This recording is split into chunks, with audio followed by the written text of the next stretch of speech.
కరీంనగర్ జిల్లా BRS party working president KTR పిలుపు మేరకు హుజూరాబాద్ శాసనసభ్యులు పాడి కౌశిక్ రెడ్డి ఆధ్వర్యంలో నిర్వహించిన ఆంక్షలు లేని రైతు రుణమాఫీ కోసం చేపట్టిన ధర్నాలో పాల్గొన్న జమ్మికుంట మున్సిపల్ చైర్మన్ తక్కలపల్లి రాజేశ్వరరావు, వ్యవసాయ సహకార సంఘం చైర్మన్ పొన్నగంటి సంపత్, ఎస్సీ కార్పొరేషన్ చైర్మన్ బండా scene, Huzurabad municipal chairman గంధే Radhika Srinivas, PACS అధ్యక్షులు, ఎంపీపీలు, జడ్పీటీసీలు, సమన్వయ కమిటీ అధ్యక్షులు, అన్ని గ్రామాల సర్పంచులు, ఉప సర్పంచులు, బీఆర్ఎస్ పార్టీ రాష్ట్ర నాయకులు, మార్కెట్ కమిటీ అధ్యక్షులు, డైరెక్టర్లు, కౌన్సిలర్లు, వార్డు అధ్యక్షులు, అన్ని సంఘాల అధ్యక్షులు, వైస్ చైర్మన్లు, డైరెక్టర్లు, బీఆర్ఎస్ పార్టీ నాయకులు తదితరులు పాల్గొన్నారు.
రుణమాఫీ వెంటనే ఏదైతే చేస్తామని చెప్పిండ్రో ఎలక్షన్లకు ముందు డిసెంబర్ 9వ తారీఖు అన్నారు, ఆగస్టు 15వ తారీఖు డెడ్ లైన్ ఇచ్చిండ్రు.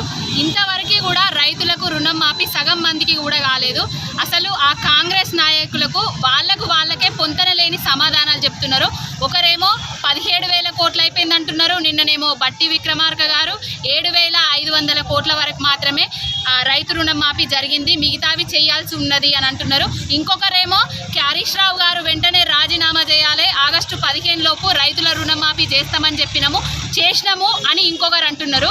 కానీ ఈ రైతు వ్యతిరేకి కాంగ్రెస్ ప్రభుత్వం వచ్చిన తర్వాత రైతులు గొడగొడ ఏడుస్తున్నారు, నీళ్ళ కోసం ఏడిపిస్తున్నారు, కరెంటు కోసం ఏడిపిస్తున్నారు, రైతులకు రుణమాఫీ చేస్తామని రైతులకు రుణమాఫీ చేయకుండా ఏడిపిస్తున్నారు, బ్యాంకులల్లో తిప్పలు పెడుతున్నారు. మళ్ళీ ఇంకొకటి ఏంటంటే రైతులకు రావాల్సిన జూన్ నెలలో రావాల్సిన రైతు బంధు పైసలను రైతు బంధు కాదు రైతు భరోసా పెంచి ఇస్తా అని చెప్పిండు ఈ రేవంత్ రెడ్డి. కానీ అధికారంలోకి వచ్చిన తర్వాత ఈ రైతు బంధు పైసలను వేయకుండా ఆ రైతు బంధు పైసలనే రైతు రుణమాఫీగా డైవర్ట్ చేసి ఏదో తూతూ మంత్రంగా రైతు రుణమాఫీ చేసినామని చెప్తున్నారు.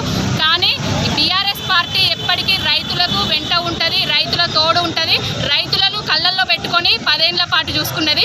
కానీ బీఆర్ఎస్ ప్రభుత్వం పోయిన తర్వాతనే కేసీఆర్ గవర్నమెంట్ ఎప్పుడైతే పోయిందో రైతులు అష్ట కష్టాలు పడుతున్నారు. మేము ఈ దొంగలను నమ్మి మోసపోయినాము, కాంగ్రెస్ ప్రభుత్వం గద్దెను ఎక్కించడం వల్ల మేము తీవ్రంగా నష్టపోతున్నామని రైతులు గొడగొడ ఏడుస్తున్నారు. ప్రతి రైతుకు ఏదైతే 2 లక్షల రూపు రుణమాఫీ అందరి రైతులకు చేస్తా అన్నాడు ఈ రేవంత్ రెడ్డి. అందరి రైతులకు చేసేదాకా రైతు పక్షాన ఉండి కొట్లాడతాం. ఈ ప్రజా వ్యతిరేకి ప్రభుత్వం ఇప్పటి వరకు మేము ప్రశ్నిస్తుంటే కూడా తట్టుకోలేకపోతుంది, అక్రమ అరెస్టులు చేస్తుంది, జైళ్లల్లో నిర్బంధిస్తుంది. ఈ రోజు ఏదైతే జరిగిందో కొండారెడ్డిపల్లెల మహిళా జర్నలిస్టుల మీద రేవంత్ రెడ్డి గుండాల దాడి జరిగింది, దానిని కూడా మేము తీవ్రంగా ఖండిస్తున్నాము. ఈ రుణమాఫీ రాలేదు, దాని మీద మాట్లాడతాడు. ఇక రేవంత్ రెడ్డి వాళ్ళు కాంగ్రెస్ ప్రభుత్వం వాళ్ళు అందరి రైతులకు రుణమాఫీ అయిందని జబ్బలు జరుపుకుంటా వాళ్ళ ఫోటోలకు పాలాభిషేకాలు చేసుకుంటారు కదా. ఇగో ఇక్కడనే ఎవిడెన్స్ చూపిస్తున్నా, రైతుకు రుణమాఫీ అయిందా? 1,89,000 నేను తీసుకున్నా, 1,89,000 తీసుకున్నా. 6 నెలలు అవుతుంది, ఫిబ్రవరిలో క్లియర్గానే ఉన్నది కట్టి రుణమాఫీ పెట్టగానే ఫిబ్రవరి నుండి లెక్క చేస్తే 6 నెలలు అయింది నాది వడ్డీతో. 1,97,000 అయింది. బ్యాంకు ఫీల్డ్ ఆఫీసర్ దగ్గర పోతే ఇది 6 నెలలు అయింది బాబు అని అన్నాడు. అన్నాక ఎందుకు కాలేదంటే అక్కడ డిసెంబర్ లెక్కేది ఇది 2,600,000 రూపాయల వడ్డీ అయింది, దాంతో టోటల్ ఇది కాలేదని పక్క పెట్టేసిరా అని అంటాడు. నాది బ్యాంకు క్లియర్ చూస్తే 1,97,000 ఉంది, అయినా కానీ చేయలేదు నాది రుణమాఫీ. ఇట్లాంటి కొర్రీలు పెట్టుకుంటా రైతులను నిండా ముంచుతున్నది ఈ కాంగ్రెస్ గవర్నమెంట్, ఈ రేవంత్ రెడ్డి సర్కారు. తక్షణమే ఏదైతే ఎలక్షన్ల ముందట వరకు చేస్తా అన్నారు,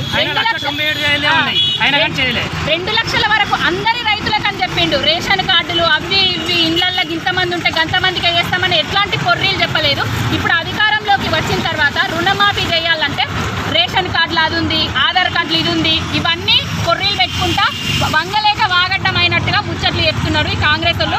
ప్రతిదీ నిలదీస్తాం. మీ కాడ నుంచి రైతుల కోసమే కాదు, మహిళల కోసము, తెలంగాణ పక్షాన ప్రతి ఒక్కటి కాంగ్రెస్ ప్రభుత్వం మీద నిలదీస్తూనే ఉంటాము. ప్రశ్నించే గొంతుల మీద అణచివేతలు, అరాచకాలు, అక్రమ అరెస్టులు జరుగుతున్నాయి. వీటి మీద కూడా తీవ్రంగా ఖండిస్తున్నాం.